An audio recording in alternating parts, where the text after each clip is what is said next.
আদালতে মামলা নিষ্পত্তির দীর্ঘসূত্রতায় আর্থিক ক্ষতি ও মানসিক হয়রানি এড়াতে জনপ্রিয় হয়ে উঠছে বিকল্প বিরোধ নিষ্পত্তি। আইনে পৌর এলাকায় বিচারিক ক্ষমতার আর্থিক এখতিয়ার রয়েছে মাত্র 25,000 টাকা, অথচ ইউনিয়নের গ্রাম আদালতের আর্থিক এখতিয়ার 3 লাখ টাকা।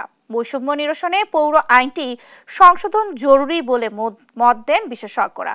দুপুরে রাজধানীর ব্র্যাক সেন্টার মিলনায়তনে বিরোধ মীমাংসা পৌর এলাকা বোর্ড আইন 2004 সংস্কারের প্রয়োজনীয়তা শীর্ষক সেমিনারে এসব কথা বলেন তারা। বিচারিক ক্ষমতার আর্থিক এখতিয়ার 25,000 থেকে বাড়িয়ে 10 লাখ টাকা করার দাবি জানান আলোচকরা। এ সময় আইন সংশোধনের প্রয়োজনীয় প্রস্তাবনা দেওয়ার আহ্বান জানান স্থানীয় সরকার মন্ত্রী তাজুল ইসলাম। সেখানে আমরা মন্ত্রীরা সহ সবাই সচিবরা সবাই মিলে পার্টিসিপেট করে এবং কারো ফাইন্ডিং থাকলে তিনি সেটা উত্থাপন করেন।